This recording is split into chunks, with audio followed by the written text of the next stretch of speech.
23, en el cuaderno número 5, en el juicio oral que se ha seguido a Helber Enrique Vivanco Burgos como autor del delito contra la libertad sexual, violación sexual en agravio de la menor de iniciales ASTV de 15 años de edad. Esta audiencia está siendo llevada a cabo por los magistrados integrantes del Juzgado Penal Colegiado Permanente de Lima Sur y está quedando registrada en audio y video a través del aplicativo Google Hangouts Meet, a efectos de que quede registrado el modo en que se viene llevando a cabo la presente audiencia. Vamos a proceder con la acreditación de los sujetos procesales de obligatoria participación. Ministerio Público. Sí, buenos días, señores miembros del colegiado y a los presentes. Quien habla Diana Yerena Rojas, fiscal adjunta del Lurín, con los datos consignados en sesiones anteriores. Gracias. Bien, muchas gracias. ¿Se encuentra presente la defensa técnica del actor civil? Sí, muy buenos días, señor magistrado y a los concurrentes. El abogado Benito Castro Solís y con los datos ya consignados en sesión anterior. Muchas gracias. Bien, muchas gracias. La defensa técnica de la parte acusada procede a acreditarse. Sí, señor presidente, señor miembro del colegiado, señorita representante del Ministerio Público, actor civil, muy buenos días. Letrado Ronald Enrique Quiroz Rojas, con los datos consignados en sesión anterior y también con el abogado de interconsulta, que es el doctor Max Alejandro Castro Guamán, que está presente en esta audiencia, doctor.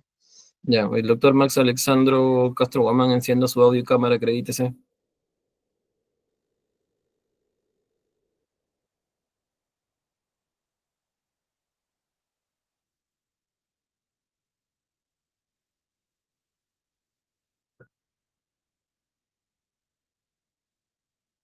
Bien, muchas gracias. La persona de Claudia Patricia Vega Vivanco, si se acredita. Buenos días a todos. Soy la apoderada de la menor denunciante.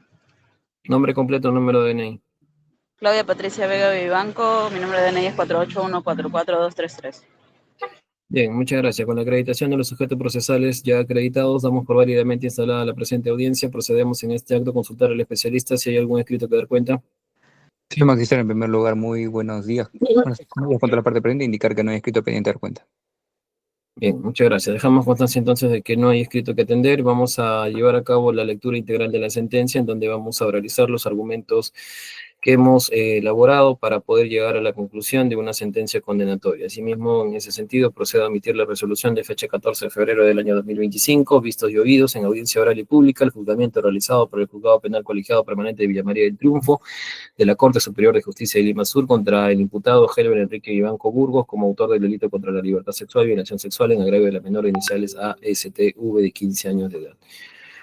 Parte expositiva, itinerario del proceso. En la etapa correspondiente al inicio del juicio oral, la representante del Ministerio Público hizo una narración fáctica de los hechos y del delito imputado. De igual forma, la defensa del acusado Vivanco Burgos Helber Enrique, a su turno, luego que el director de debate le instruyera respecto a sus derechos,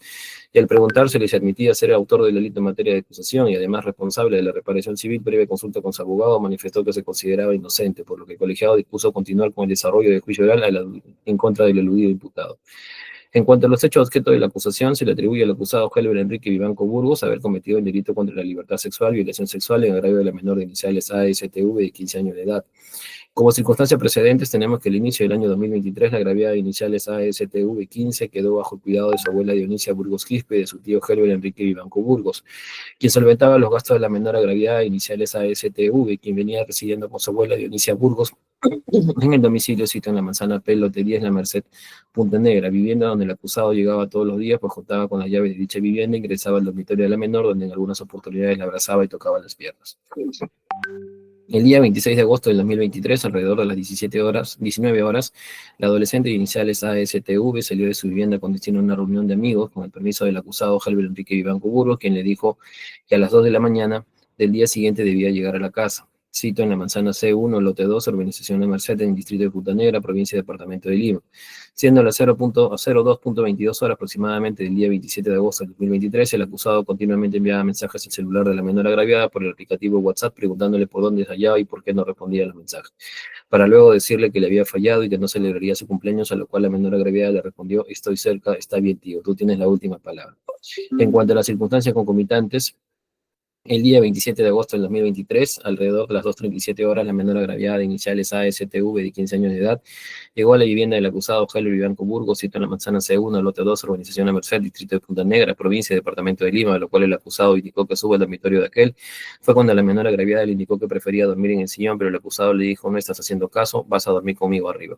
Fue cuando la agraviada subió al cuarto del acusado, ubicado en el segundo nivel, en cuyo interior el acusado le dijo: duérmete, y le quitó el celular. Posteriormente, cuando la menor se hallaba pernoctando, el acusado procedió a bajarle el pantalón y el truz,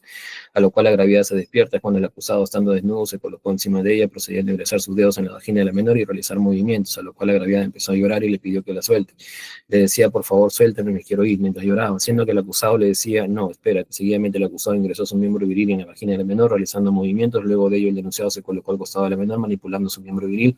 con su propia mano. Fue cuando la menor aprovechó para levantarse, subir su truz y pantalón. Fue entonces que el imputado le pidió disculpas, diciéndole: no va a volver a pasar, no le cuentes a nadie, nadie te va a creer, siendo que la menor se dispuso a salir de la vivienda. Como circunstancias posteriores, alrededor de las 4 de la mañana, la menor salió de la vivienda llorando con dirección a la vivienda de su abuela Dionisia Burgos, siendo seguida por el acusado, quien le decía que no volvería a ocurrir. Discúlpame, piensa en mi hija, en mi madre, tu abuela, siendo que la agraviada al llegar a la casa donde vive ingresó a su cuarto y cerró la puerta con seguro, a lo cual el denunciado se quedó en el sillón ubicado frente al cuarto de la menor agraviada hasta las 6 de la mañana, cuando gritaba: Ami, abre la puerta, queriendo conversar con ella, pero la menor no le abría, siendo que la menor agraviada venía pidiendo apoyo a su amiga Saraí y Machaca por mensaje por WhatsApp, pero no obtuvo respuesta oportuna, luego lo cual el acusado le estuvo enviando mensaje por WhatsApp diciendo: necesito hablar contigo, quiero irme a descansar, pero quiero saber, te juro que todas las cosas van a ser diferentes a partir de hoy, por favor, habiendo permanecido en dicha vivienda hasta las 8 horas del día 27 de agosto del 2023. Posteriormente, la menor agraviada le envió mensaje de WhatsApp a su hermana Claudia Vega, y cuando esta última llegó a la vivienda, la menor le contó los hechos en su agravio, por lo que formularon la denuncia en la comisaría del sector, cuyo personal policial detuvo al ahora acusado, quien por intermedio de sus familiares ha venido intimidando a la menor y a su familia para que retire la denuncia por violación sexual. En cuanto a los alegatos de apertura del Ministerio Público, el Ministerio Público, de conformidad a lo establecido en el inciso 2 del artículo 371 del Código Procesal Penal, expuso resumidamente los hechos objeto de acusación, la calificación jurídica y las pruebas que ofreció y fueron admitidas. Asimismo, estableció que la pena a imponerse al acusado luego de enervar su derecho a la presunción de inocencia es de 21 años y 11 meses de pena privativa de la libertad. En cuanto a los alegatos de apertura del actor civil, estableció de que luego que se acredite la responsabilidad penal del acusado, se le deberá imponer el pago de una reparación civil acorde a los daños causados a la menor agraviada. En cuanto a los alegatos de apertura de la defensa técnica del acusado Helber Enrique Vivanco Burgos, luego de realizar sus alegatos de apertura, concluyó estableciendo de que al término del juicio oral se iba a culminar absolviendo a su patrocinado por insuficiencia probatoria. En cuanto a las pruebas actuadas e introducidas al juicio, hemos tenido como órgano de pruebas por parte del Ministerio Público las siguientes declaraciones: la declaración de la testigo Claudia Patricia Vega Vivanco, hermana de la agraviada; declaración de la testigo Katia Beatriz Andía Vivanco, prima de la menor agraviada; declaración de la testigo Fiorella Estefany Tuesta Vivanco, hermana de la agraviada y sobrina del acusado;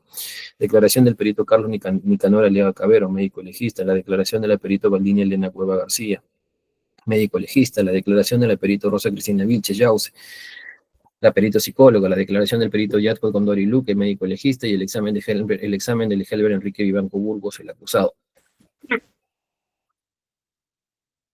En cuanto a la realización de las documentales que fueron debatidas en el plenario, hemos tenido la ficha RENIEC de la menor agraviada, iniciales ASTV.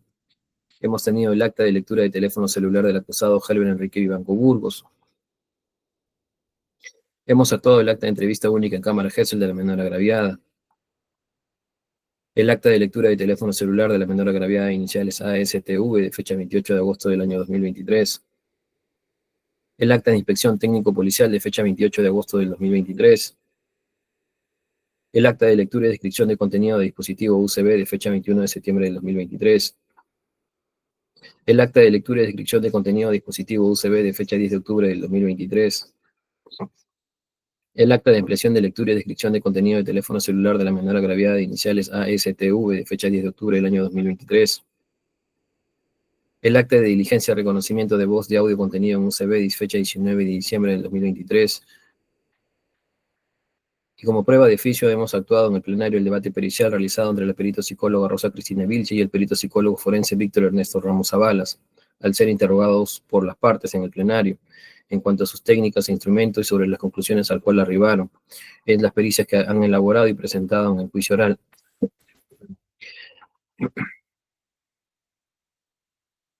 Asimismo, como pruebas de oficio se admitieron los siguientes órganos de prueba: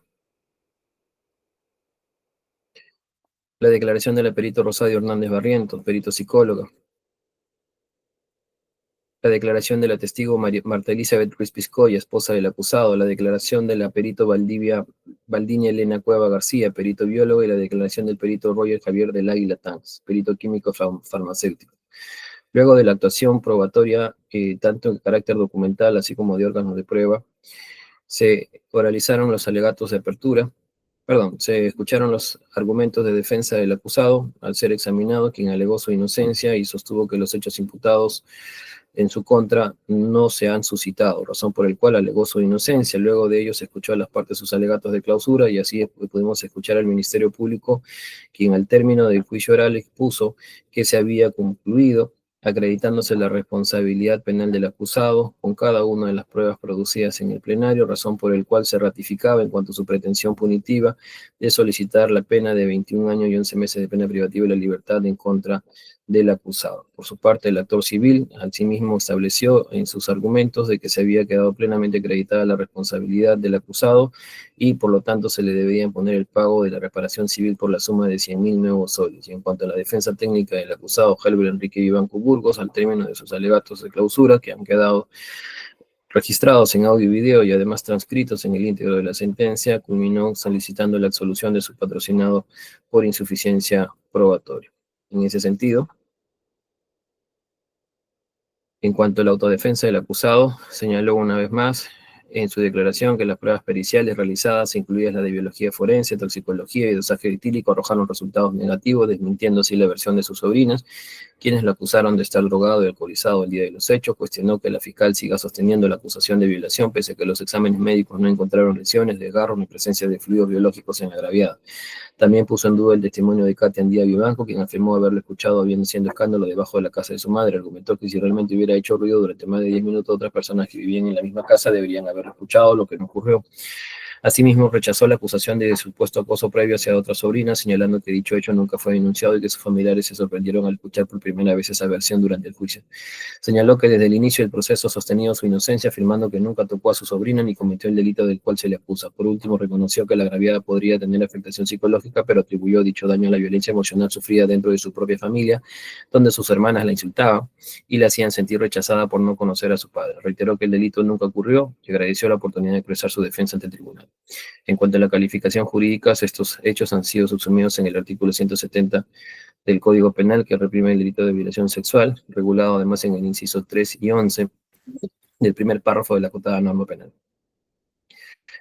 Parte considerativa, cuestiones preliminares. El proceso penal es el medio por el cual el Estado ejerce su facultad de investigar y sancionar las conductas que atentan o amenazan los bienes jurídicos prioritarios para la convivencia social pacífica. Así, su principal propósito es, mediante una actividad probatoria, comprobar la existencia de un hecho punible y la responsabilidad de su presunto autor,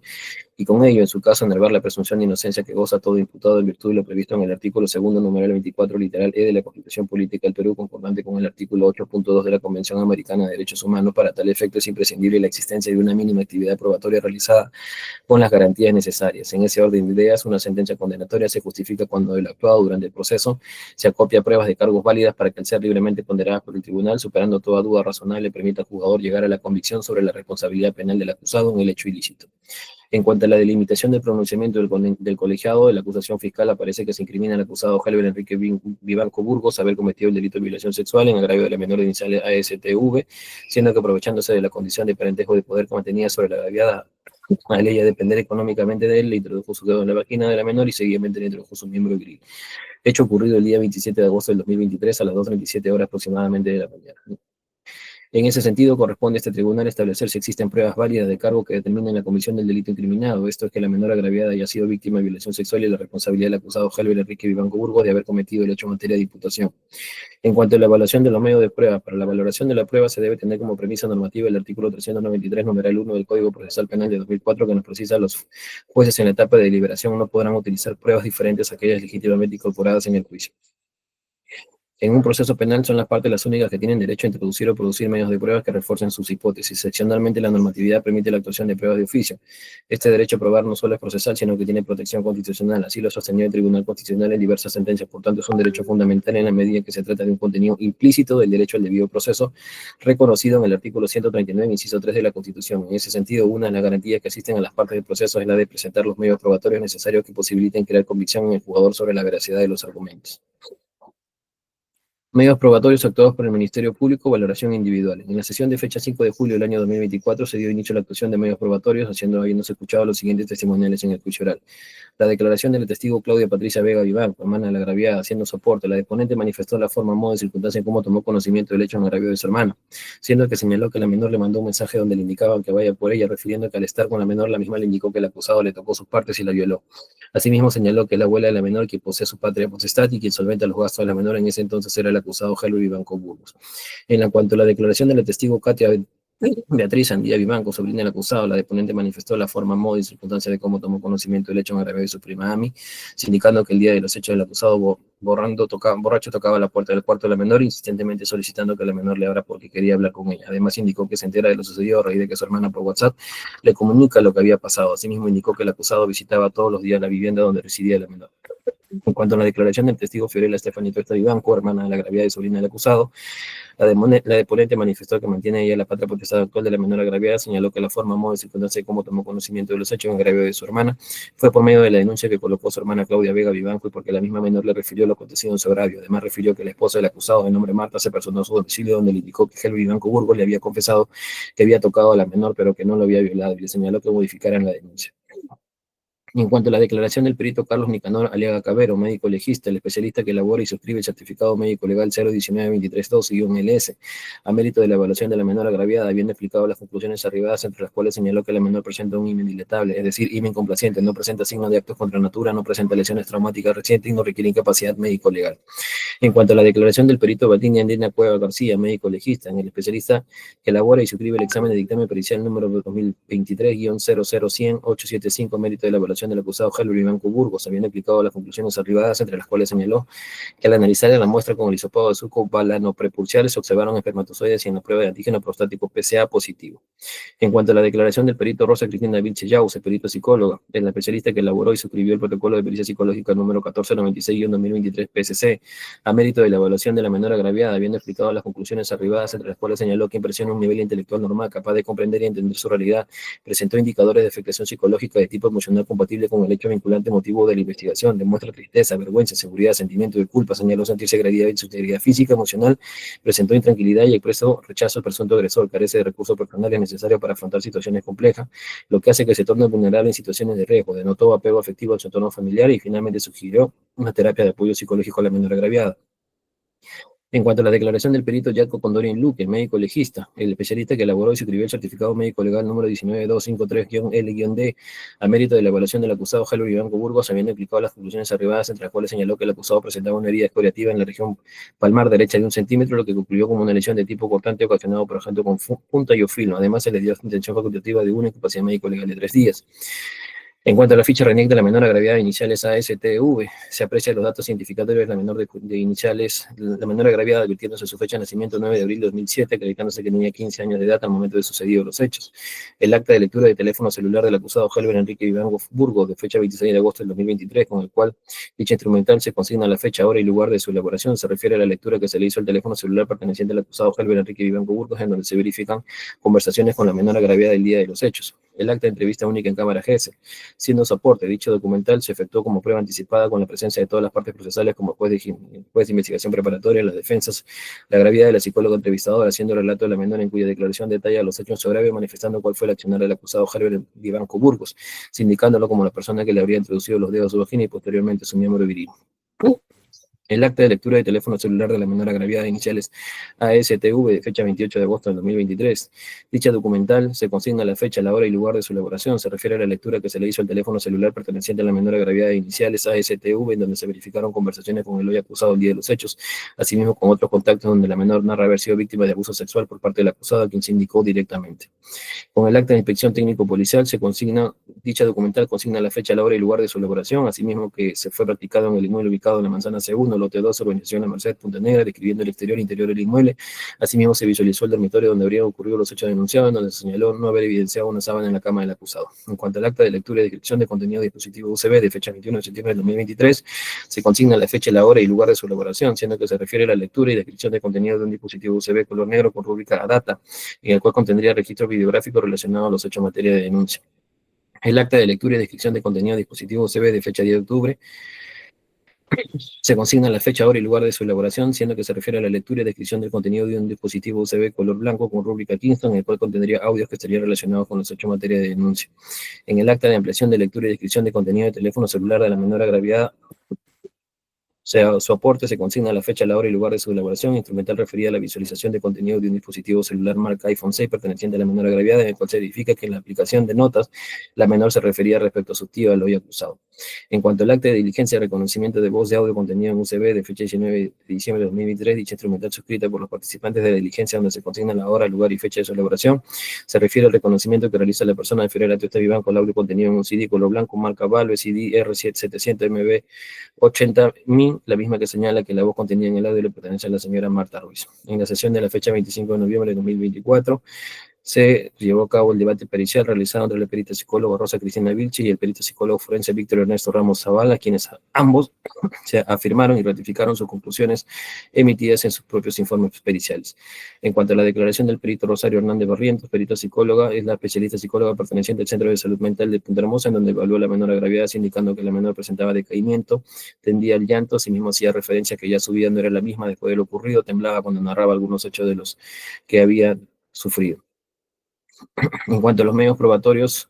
actuados por la defensa técnica del acusado, hemos tenido la declaración de la testigo de Xiomara Elizabeth Vivanco Ruiz.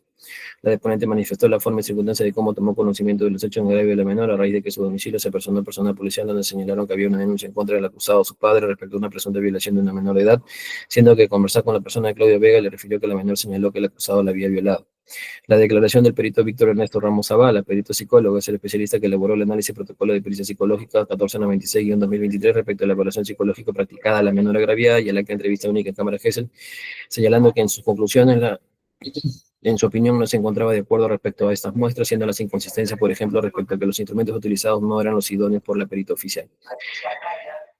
La declaración del testigo Denisia Burgos Quispe, madre del acusado, la deponente manifestó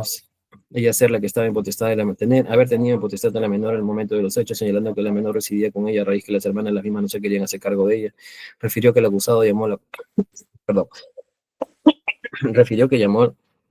la puerta del dormitorio de la menor 2 veces y se procedió a sentar, que el acusado no ingresó al dormitorio de la menor y asimismo que la menor nunca salió porque su cuarto se encontraba con seguro. Asimismo refirió cómo era el comportamiento de la menor y cómo era el acusado con la misma. Hemos tenido la declaración del testigo efectivo policial Mario Lara Paucar, el efectivo policial interviniente, habiendo señalado la forma, modo y circunstancia cómo realizó la intervención del hoy acusado, refiriendo que a raíz de que su señora y una señora se personó a la comisaría para realizar una denuncia, motivo por el cual se personaron al lugar donde se encontraría el acusado. Asimismo, al entrevistarse con el señor Helber Vivanco Burgos, negó los hechos denunciados en su contra. Refirió que al realizarse el registro personal no se encontró ningún objeto. En cuanto a la declaración del testigo Marta Elizabeth Ruiz Piscoyo, la deponente manifestó la relación que mantenía con el hoy acusado, señalando ser su esposa. Asimismo refirió la forma en cómo tomó conocimiento del hecho denunciado, a raíz de que recibió una llamada por parte de su hija donde le indicaba que su esposo había sido conducido a la comisaría por una denuncia interpuesta en su contra. Además refirió haber mantenido relaciones sexuales con el acusado el día de los hechos previo a los hechos el día 26 de agosto del 2023 a las 4 de la tarde aproximadamente. Hemos tenido la declaración de la perito Badini Lema Cueva García, perito bióloga, es la especialista que elabora y suscribe el peritaje biológico 2023-0010-0877 practicado a la menor agraviada, quien ha explicado las conclusiones arribadas, indicando que tras analizar las muestras remitidas a su persona para realizar un hisopado de fondo saco vaginal, dio como resultado que no se ha podido observar espermatozoides en ninguna de las muestras remitidas y en la parte bioquímica PSA también fue negativo en ambas muestras. Se ha podido recabar también la declaración del perito Roger Javier del Águila Tanz, es el especialista que elaboró y suscribió el informe pericial forense de examen toxicológico número 29531-2023 practicado al hoy acusado, quien al exponer sus conclusiones arriba indicó que el resultado que se obtuvo para el análisis de droga fue negativo, para dosaje etílico el resultado fue de 0.00 gramos por litro de sangre y negativo para derecha de drogas en Sarrumbiel. En cuanto a la valoración conjunta de los medios de prueba, para que pueda emitirse una sentencia de condena deberá desvirtuarse la presunción de inocencia de la que toda persona goza por mandato constitucional conforme a lo señalado en el literal del inciso 24 del artículo 2 de la Constitución Política del Estado, presunción que también se hallaba contenida en nuestro ordenamiento procesal penal vigente, así en el artículo 2 del título preliminar del Código Procesal Penal. Establece en su inciso 1 que toda persona imputada de la comisión de un hecho punible es considerada inocente y debe ser tratada como tal mientras no se demuestre lo contrario y que se haya declarado su responsabilidad mediante sentencia firme debidamente motivada. Para efecto se requiere una suficiente actividad probatoria de cargo obtenida y actuada con las debidas garantías procesales. En el supuesto de emitirse una sentencia de carácter condenatorio, deberemos basarnos en la existencia de pruebas suficientes, la misma que se haya actuado bajo las garantías previstas en la Constitución y el ordenamiento procesal vigente, conforme lo señala el inciso 1 del artículo 2 del título preliminar del referido Código Procesal Penal. Es de tenerse presente que los hechos configuradores del delito objeto de imputación se hayan determinado desde la etapa intermedia, se hayan detallado y parametrados en la fundamentación fáctica del escrito de acusación, debiéndose acreditar su acaecimiento en la realidad histórica con los medios de prueba que fueron actuados y sometidos al debate durante el desarrollo del plenario. Por otro lado, también es necesario dejar presente que al tratarse de un delito que, como en la generalidad de los casos de naturaleza clandestina en los que la víctima agraviada resulta ser el único testigo con calidad de directo y o presencial de los hechos precisamente por tener la calidad y porque además quien realiza la conducta delictiva busca su ocultamiento y dicha condición para facilitar su perpetración, para no ser descubierto y aprovecharse a sí mismo su condición de superioridad y vulnerar así su libertad sexual en la forma de vida y sin perjuicio para él mismo, como lo es para el presente caso. Deberá de analizarse la versión y sindicación efectuada por la menor agraviada por tener tal calidad y ser el único que tiene dicha condición de conformidad a las denominadas reglas de valoración o garantía de certeza establecidos tanto en el Acuerdo Plenario número 2-2005-CJ 117, así como también en el Acuerdo Plenario 1-2011, significándose la vinculatoriedad y observación obligatoria de que se debe la misma por parte de los suscritos como jugadores, haciéndose además presente que ello también contempla una valoración conjunta de los demás medios de prueba actuados en juicio, pues es especialmente el emitirse pronunciamientos sobre el referido, la verosimilitud, coherencia externa o objetiva, que estos deberán ser utilizados y compulsados para su verificación. Sobre la ausencia de incredibilidad subjetiva y parcialidad subjetiva.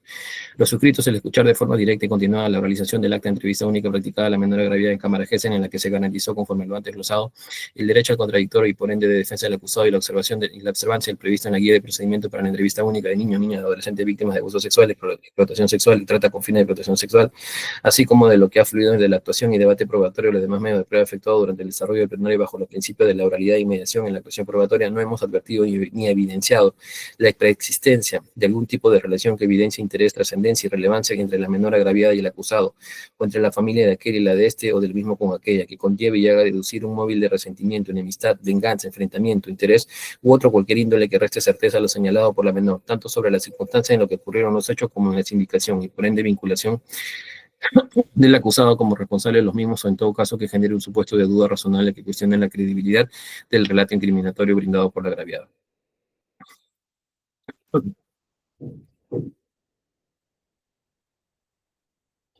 Del contenido del acta de entrevista de Cámara Gesell se desprende que la menor no refirió ni a la defensa técnica del acusado indagó si es que hubo una relación preexistente entre los mismos o entre sus familiares que puedan evidenciar alguna de las motivaciones espurias antes señaladas. En el mismo sentido de los demás medios de pruebas actuados y sometidos al contradictorio en el plenario, ello tampoco fluyó, pues de los testimonios prestados en el plenario queda verificada la inexistencia de cualquier tipo de relación que motive una sindicación basada en las referidas motivaciones espurias en contra del acusado por parte de la menor agraviada o que haga presumir que ha sido influenciada o manipulada por hacerlo, por lo que se concluye que esta regla de valoración para el caso que nos ocupa se ve verificada suficientemente. Sobre la verosimilitud, coherencia interna, subjetiva y coherencia externa o objetiva, en referencia a la denominada coherencia interna o subjetiva, los suscritos hemos apreciado y evidenciado en especial en la lectura integral del acta de entrevista única en Cámara Gesell que fuera practicada la menor agraviada en concordancia con el protocolo de pericia psicológica, un relato espontáneo, consistente, coherente, lógico, uniforme, claro y detallado de parte de la menor al narrar la forma y circunstancia en la que se produjeron los hechos considerados de abuso sexual por parte del acusado en su agravio. Relato que, conforme al juicio de fiabilidad realizado en el momento de su valoración individual, no transgredió la ley lógica, bivalente o principio lógico alguno, no siendo en sí mismo contrario al sentido común ni a la máxima de la experiencia alguna, y tampoco, como se dijo, evidenció tratarse de un relato increíble, fantasioso o inventado, contradictorio, resultado de una evaluación previa, inducción o manipulación por parte de terceras personas, no siendo de recibo el cuestionamiento efectuado por la defensa técnica del acusado referido a la falta de credibilidad. Como se dijo, el sustento objetivo y científico de tales afirmaciones se vio también verificado con la declaración de la perito Rosa Cristina Vilche-Yause, psicóloga forense de medicina legal de Lima Sur, que realizó la pericia psicológica 1496-2023 PCC a la menor agraviada en el marco de la investigación por violación sexual. En el plenario, la perito explicó que la menor presentaba indicadores de afectación psicológica compatibles con el hecho denunciado, tales como tristeza, vergüenza, inseguridad, sentimiento de culpa, intranquilidad y rechazo hacia el presunto agresor. Asimismo, señaló que la agraviada, debido a su edad, carecía de los recursos personales necesarios para afrontar situaciones complejas, lo que le hacía vulnerable a situaciones de riesgo. Precisó también que en su relato la menor manifestó decepción por traición de confianza de su tío Helbro Vivanco y expresó su deseo de que lo sancionara. mencionara. Su testimonio fue espontáneo, detallado y coherente y sin indicios de manipulación o sesgo. La perita utilizó diversos métodos para la evaluación, incluyendo la entrevista psicológica forense con preguntas abiertas, la observación de la conducta y la aplicación de pruebas psicométricas y proyectivas como el test de la persona bajo la lluvia y el inventario clínico de adolescente de Masi, con el fin de analizar su estado emocional y personalidad. Asimismo, la psicóloga corroboró que la agraviada mencionó de manera directa a su tío como responsable del hecho. También verificó que la menor había tenido conflictos familiares previos, pero aclaró que estos no influyeron en su evaluación. Afirmó que su labor no consistía en determinar la credibilidad del testimonio, sino evaluar su estado emocional y psicológico. En ese sentido, precisó que de haber detectado signos de manipulación o sesgo, los habría consignado en su informe. En ese mismo sentido, la perito Rosario Hernández Barrientos, psicóloga del Centro de Salud Mental de Punta Hermosa, declaró que en el plenario que atendió a la menor agraviada en 4 sesiones de psicoterapia tras ser referida por el Centro de Emergencia Mujer, durante la acogida inicial, la menor manifestó que había sufrido abuso sexual por parte de su tío, razón por la cual asistía a las terapias. Según la perito, el protocolo aplicado incluyó una intervención integral en la que participaron una psiquiatra, una trabajadora social, personal de enfermería y la propia psicóloga. La psiquiatra fue la encargada de determinar los diagnósticos presuntivos, entre los que se encontraban el abuso sexual y estrés postraumático. Durante las sesiones de psicoterapia, la menor mostró signos de afectación emocional, tales como decaimiento, llanto frecuente, temblores al relatar los hechos y sentimientos de vergüenza. También expresó que desde lo sucedido su vida había cambiado drásticamente, ya que antes era una estudiante sobresaliente y dinámica, pero después experimentó una disminución en su rendimiento escolar y evitaba asistir al colegio por vergüenza. Asimismo, la menor expresó rechazo y enojo hacia su agresor. Por lo tanto, como consecuencia de lo vivido por la menor agraviada, no solo proporcionó un relato con las características y sintomatología antes señaladas, sino que se evidenció una esfera emocional y psicológica que fue sometido a actos de abuso sexual que le afectaron en dicha área, verificando que su relato incriminador reúne las condiciones para sobrepasar la coherencia interna exigida en esta clase de delitos. De otro lado, y conforme lo exigen los acuerdos plenarios antes invocados y en referencia a la denominada coherencia externa o objetiva, se ha verificado también la existencia de datos objetivos de procedencia distinta a la aportada por la menor agraviada de su relato en su entrevista única, permitiendo ello una mínima corroboración periférica de lo señalado. Exigencia de validez y certeza no solamente impuesta por dicho plenario, sino también porque ello constituye una garantía a favor del debido proceso y principalmente de la observancia a favor del acusado de una segura y correcta valoración probatoria, al existir una pluralidad de datos probatorios, aunque mínimos, pero suficientes para determinar su credibilidad y validez como medio de prueba que permita poder desvirtuar la presunción de inocencia que le asiste al acusado, pudiendo señalarlo al respecto y como de principal relevancia lo siguiente. Primero, está probado la edad de la menor agraviada que tenía en el momento de la comisión de los hechos, pues que esta quedó verificada con la ficha RENIEC,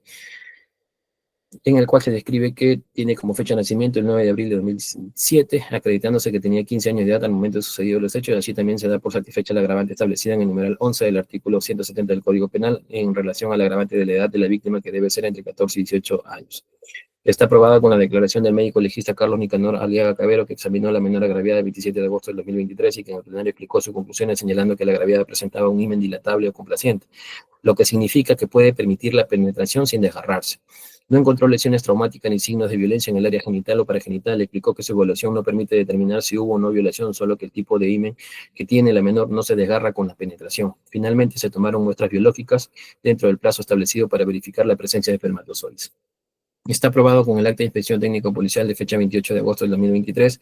que el lugar donde ocurrieron los hechos fue en la vivienda del imputado, que está ubicada en la manzana C1, lote 2, urbanización La Merced. Así también se ha podido advertir el dormitorio donde habrían ocurrido los hechos en materia de imputación, y también dicha documental permite acreditar que en efecto no se halló la sábana de la cama del imputado. Asimismo,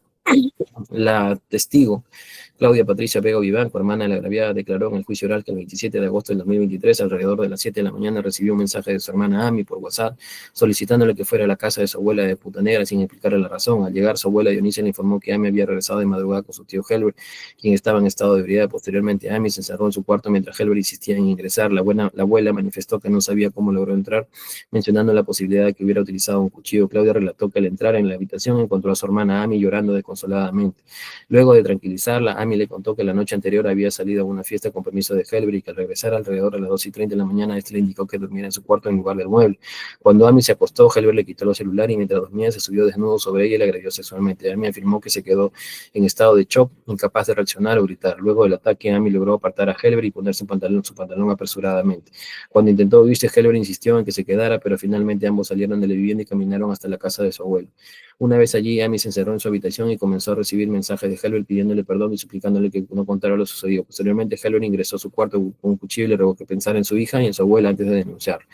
Amy, desesperada para que se fuera, accedió a prometerle que no diría nada, lo que permitió que él se retirara. Claudia manifestó que Amy se sentía sucia y que su ropa interior estaba impregnada con fluidos. Luego de escuchar su relato, decidió llevarla a la comisaría junto con su hermana Yoseni para presentar la denuncia. La testigo indicó que Amy vivía bajo la tutela de su abuela Dionisia, ya que su madre había fallecido y su padre era desconocido. Su manutención era cubierta por la familia, incluido por Helber. Por su parte, la testigo Katia Beatriz Andía Vivanco, prima de la agraviada, declaró que en agosto del 2023 vivía en la misma casa que la menor y que su abuela Dionisia estaba a cargo de ella. Señaló que el denunciado Helber solventaba parte de los gastos de la menor, ya sea comprándole víveres o entregando dinero a la abuela. Indicó que Helber visitaba la vivienda todos los días, generalmente por la noche, y que frecuentemente lo veía en la sala o en el cuarto de la menor. Sin embargo, afirmó no saber cuánto tiempo permanecía allí. El 26 de agosto del 2023 mencionó que Amy no se encontraba en casa. Al preguntarle a su abuela, este indicó que la menor estaba con Helber, supuestamente tomando clases de inglés. Durante la madrugada del 27 de agosto del 2023, entre las 6:30 y 6:40, escuchó a Helber exaltado y estado de ebriedad golpeando insistentemente la puerta del cuarto de Amy y exigiendo que le abriera. Su abuela intentó calmarlo pidiéndole que se retirara a descansar y que volviera después. Helber en respuesta reclamó que la abuela hablaba mal de la menor y aseguró que solo quería hablar con ella antes de marcharse para siempre.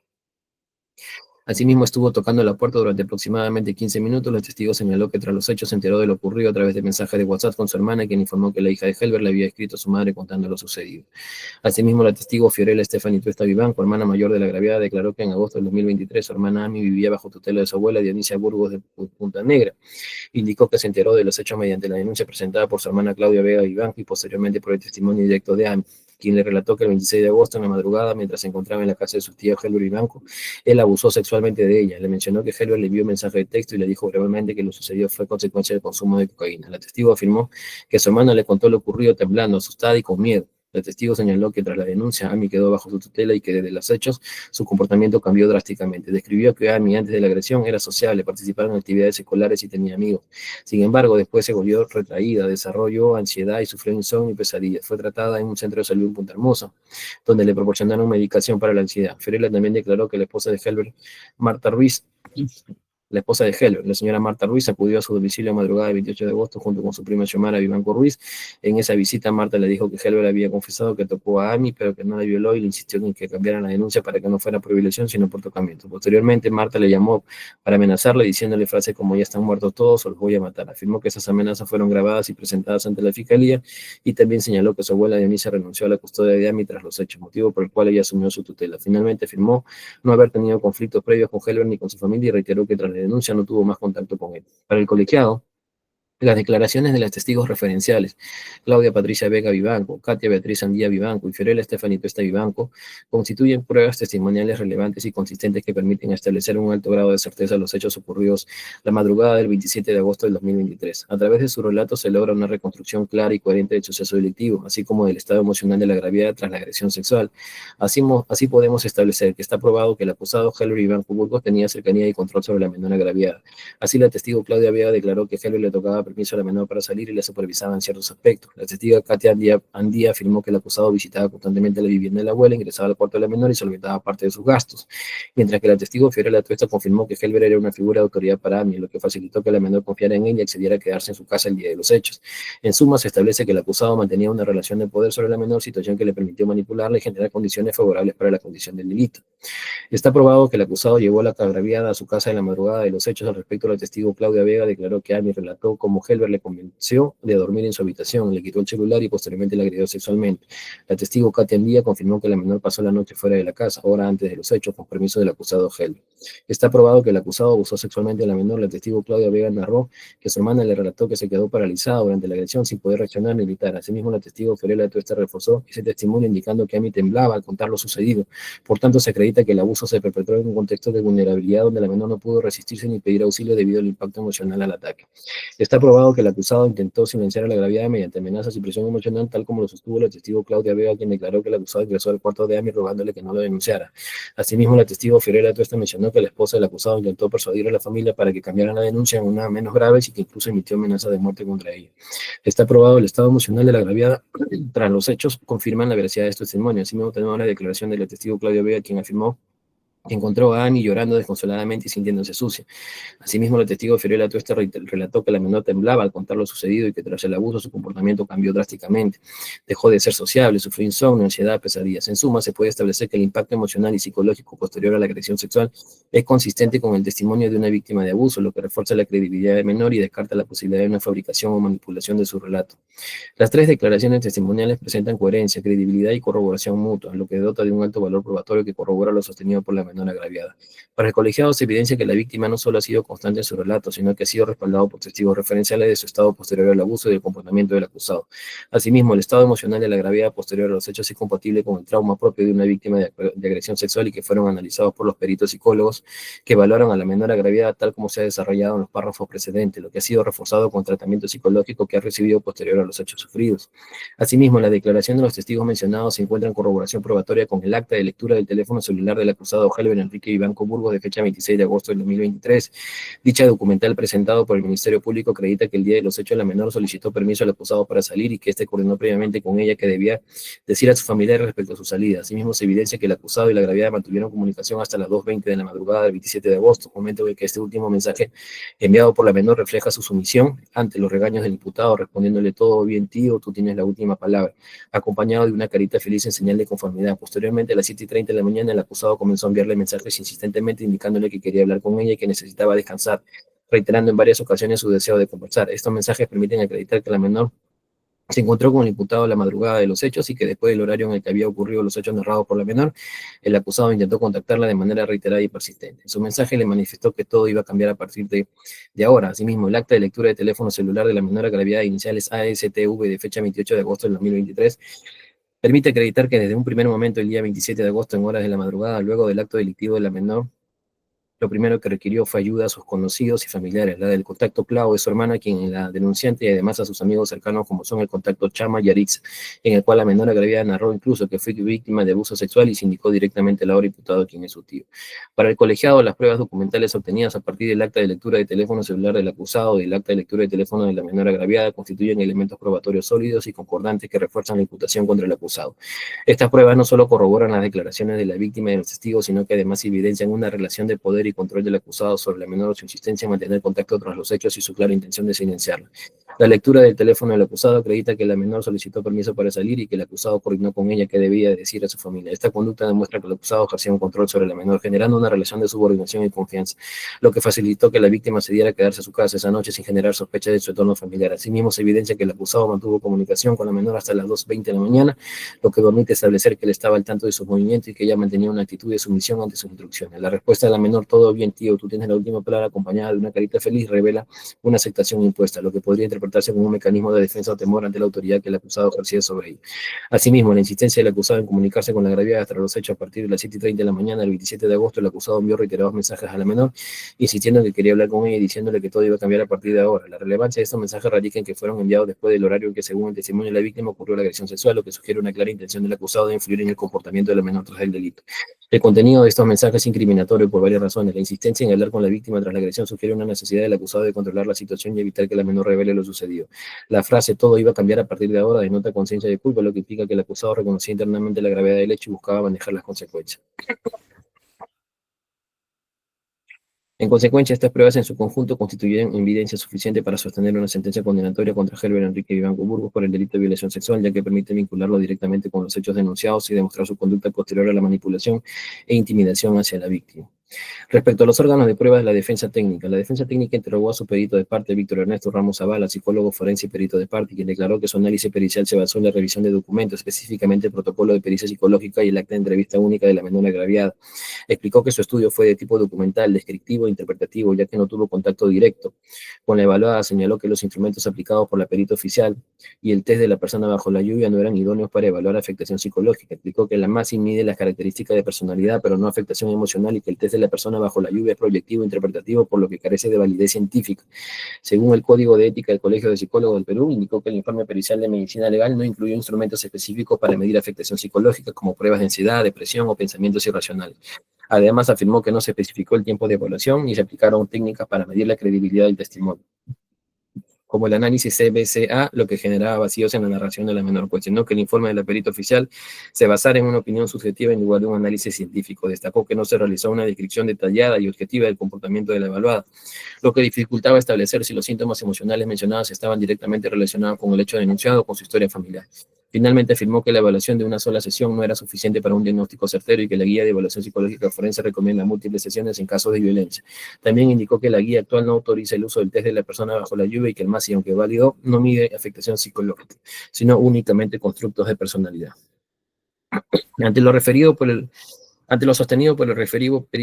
perito de parte, el colegiado tuvo a bien a practicar un debate pericial en el juicio oral. Así podemos establecer que tras evaluar el debate entre la perita oficial Rosa Cristina Vichellaus y el perito de parte Víctor Ernesto Ramos Zavala, se concluyó que la evaluación realizada por la perita oficial se ajusta a los lineamientos metodológicos establecidos y no ha sido desacreditada. Quedó establecido que la perita oficial aplicó técnicas reconocidas y establecidas en la guía de evaluación psicológica forense en casos de violencia, tales como la entrevista psicológica forense, observación de conducta, inventario clínico para adolescente más y test de la persona bajo la lluvia. El perito de parte argumentó que los instrumentos aplicados no son idóneos para medir afectación psicológica, señalando que el MASI evalúa rasgos de personalidad y no afectación emocional y que el test de la persona bajo la lluvia es proyectivo y carece de validez científica. Sin embargo, la perita oficial refutó correctamente estos señalamientos, explicando que las pruebas psicológicas no determinan por sí solas una afectación, sino que son herramientas auxiliares para corroborar lo observado en la evaluación directa. Es decir, la entrevista psicológica y la observación de la conducta fueron los principales medios de evaluación y las pruebas sirvieron como complemento. Adicionalmente, la perita oficial enfatizó que el protocolo seguido se encuentra dentro de la normativa establecida, cumpliendo con todas las fases exigidas en la evaluación psicológica de víctimas de violencia sexual. Por lo tanto, la metodología utilizada es válida y confiable y las críticas del perito de parte no desvirtúan la idoneidad de la evaluación por parte de la perita oficial. En relación al tiempo de evaluación psicológica fue adecuado y conforme al protocolo. El perito de parte criticó que la evaluación psicológica se haya realizado en una sola sesión, argumentando que la capacidad de atención de una persona es limitada y que el estrés postraumático puede afectar la exactitud del testimonio. No obstante, la perita oficial aclaró que la guía permite realizar la evaluación en una sola sesión en caso de flagrancia, dado que la prontitud en la evaluación es crucial para evitar la distorsión del relato y garantizar la recolección oportuna de pruebas. Además, no existe prohibición alguna de realizar la evaluación en una única sesión, según lo admitió el propio perito de parte. Asimismo, la perita oficial explicó que se tomaron los tiempos necesarios durante la entrevista, ajustándose a las reacciones emocionales de la agraviada, evitando revictimización y asegurando su bienestar. Por lo tanto, el tiempo de evaluación fue razonable conforme a la normatividad y adecuado para el caso, por lo que la observación del perito de parte también carece de sustento. En relación a si la pericia oficial se basó en observaciones objetivas y no opiniones subjetivas, el perito de parte alegó que el perito oficial se basó en opiniones y no en evidencia científica, haciendo referencia a la frase "somos de la opinión" dentro de las conclusiones del informe. Sin embargo, esta crítica es errónea y malintencionada, ya que la perito oficial sustentó su evaluación en una observación detallada y objetiva de la conducta de la menor, apoyada por pruebas auxiliares. El uso de la expresión "somos de la opinión" no implica subjetividad, sino que es una formalidad utilizada en informes periciales para expresar su conclusión basada en evidencia. Además, la perita oficial detalló claramente los síntomas observados en la agraviada, como tristeza, vergüenza, inseguridad y sentimiento de culpa, y explicó que esos fueron manifestaciones compatibles con una víctima de violencia sexual, no con otros problemas personales o familiares. Por lo tanto, las conclusiones de la perita oficial no son subjetivas, sino producto de un análisis riguroso conforme a los protocolos forenses.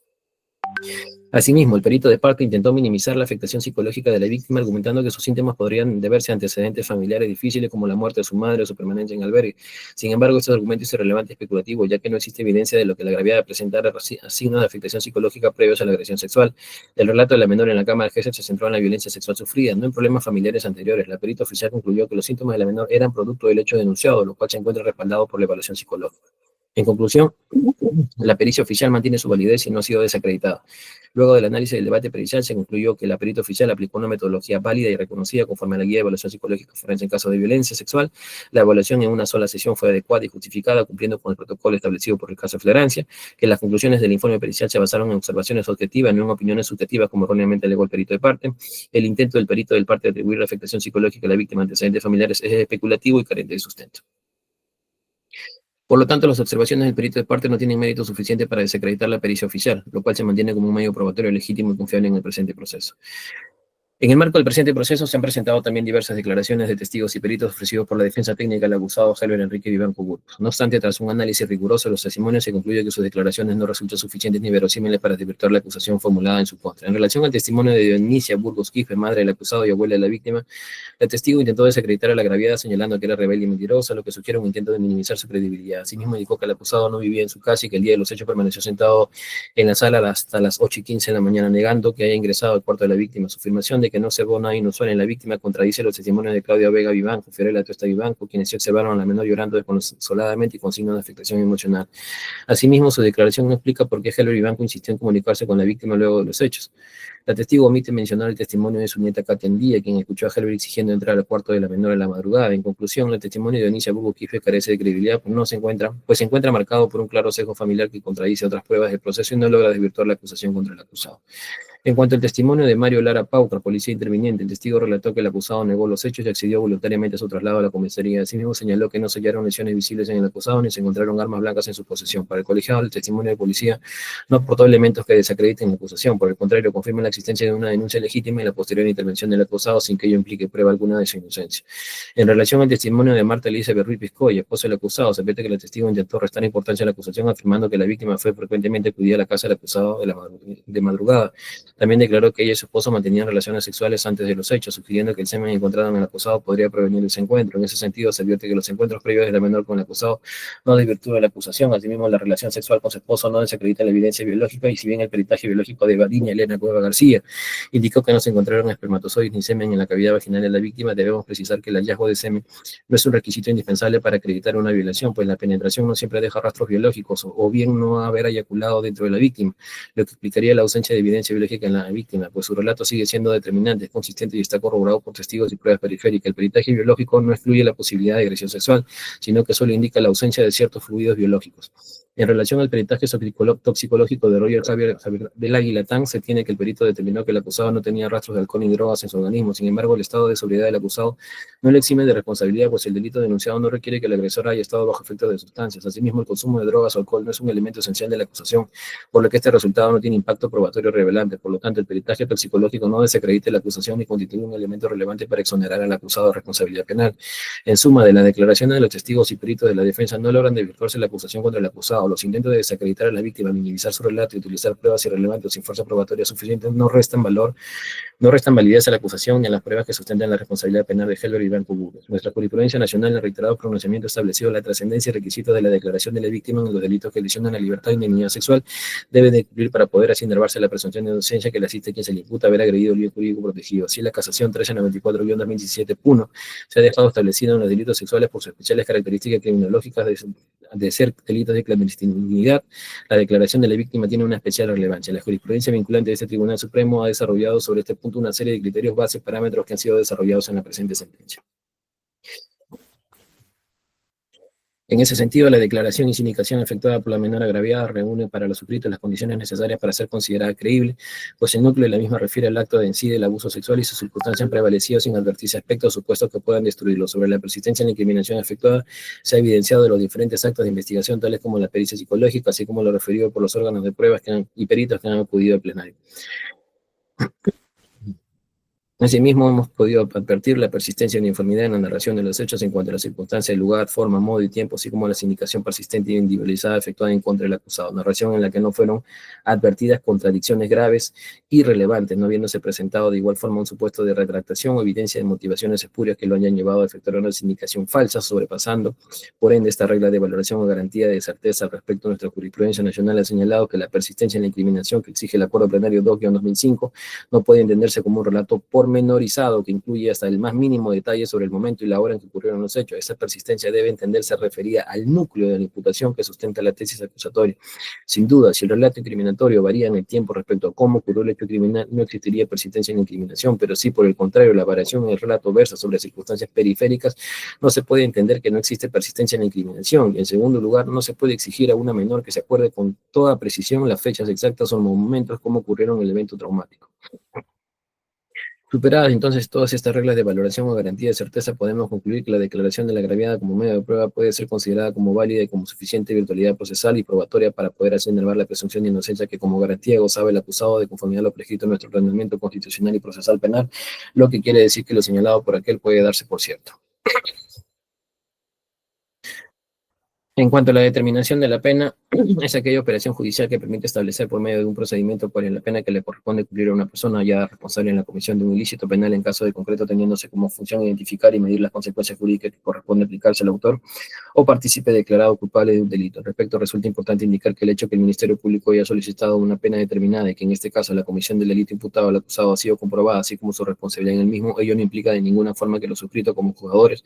nos veamos vinculados al cuantum de la pena solicitada, pues hacer ello implicaría la abdicación como jueces de nuestros más importantes deberes, como es el de imponer y en su caso graduar la pena, encontrándonos obligados únicamente a observar como límite máximo de imposición a la cuantía de la pena solicitada por el Ministerio Público, no estando en este supuesto facultados a imponer en que una que la sobrepase de conformidad a lo prescrito en el inciso 3 del artículo 397 del Código Procesal Penal, salvo que dicha parte haya solicitado la imposición de una pena por debajo del mínimo legal sin causa justificada de atenuación, supuesto que no se verifica en autos. En ese sentido, se establece que la pena establecida para el acusado,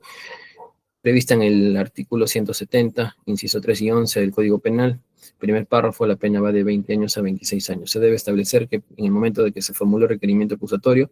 el sistema de determinación de pena utilizado por el Ministerio Público ha sido el sistema de tercio, en el cual ha ubicado la pena a fijarse dentro del tercio inferior, para el cual no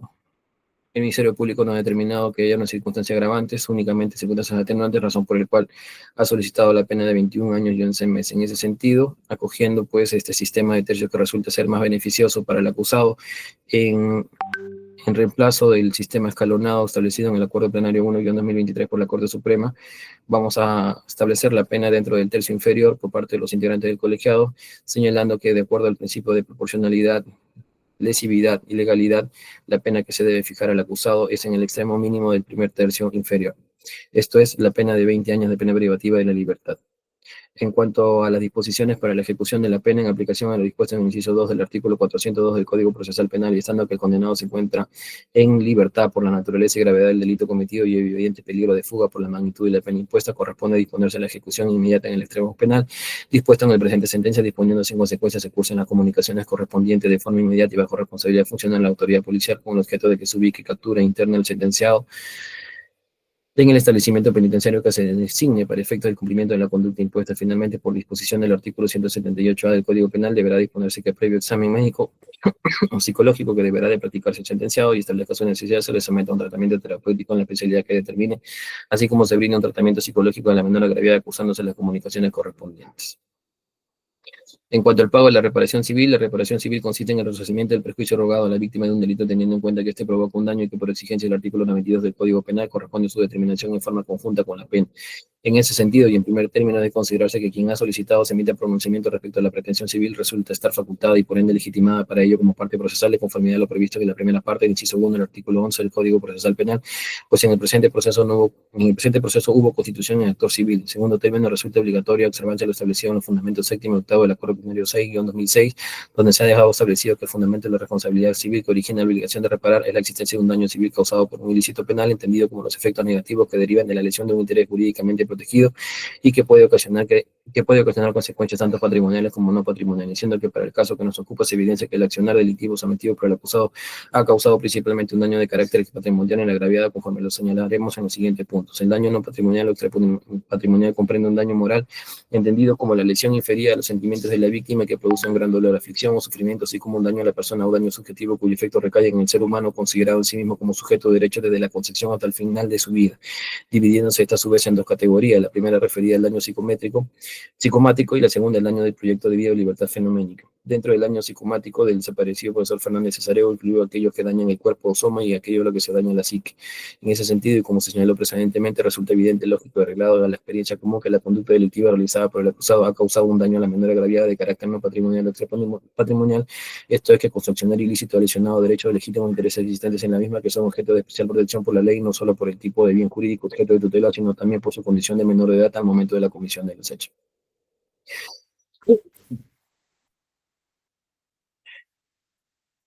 En ese sentido,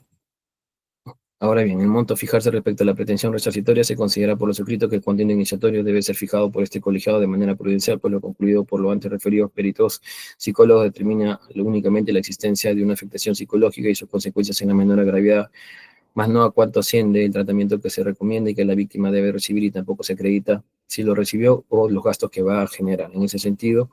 vamos a señalar el monto de la reparación civil en la parte resolutiva de la presente sentencia. En cuanto a las costas, en el inciso 1 del artículo 497 del Código Procesal Penal prescribe que toda decisión que ponga fin al proceso o lo que resuelva un incidente de ejecución establecerá quién deberá soportar las costas, mismo mientras que el inciso 2 de dicho precepto legal obliga al órgano jurisdiccional a emitir pronunciamiento de oficio motivadamente sobre estas. En ese sentido, y para la imposición de la condena en las costas se ha tenido en cuenta lo señalado en el inciso 3 del antes referido artículo 497,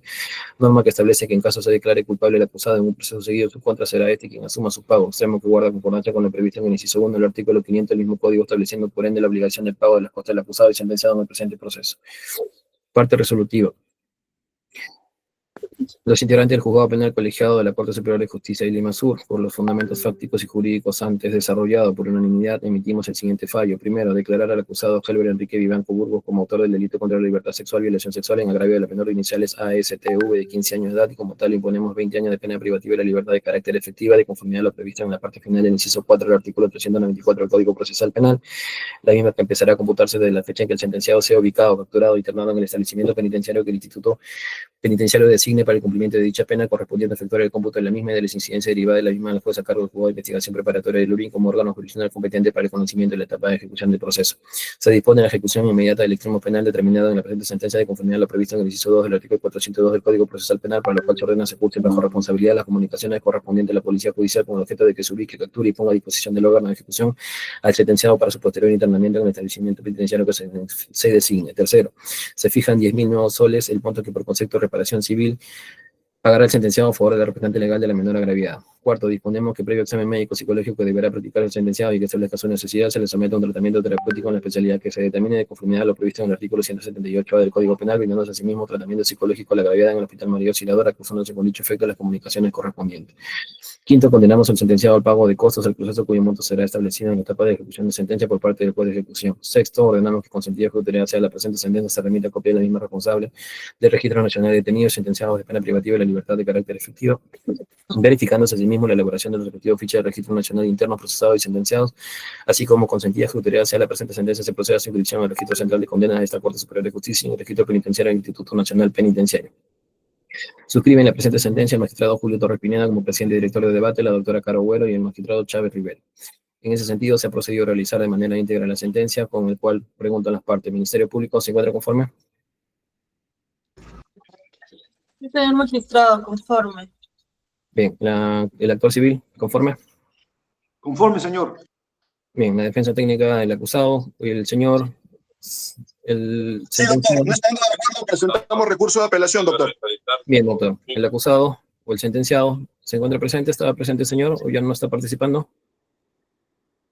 Estoy Bien. presente, señor magistrado. No estoy conforme con lo que usted ha dicho. Bien, interpone recurso de apelación, entonces vamos a notificar a las partes procesales para que puedan interponer su recurso que la ley les confiere. El plazo comienza a correr a partir de la fecha de la notificación. Bien, en ese sentido, siendo las 12:07 de la tarde, damos por culminada la presente audiencia. Muy buenas tardes con todos.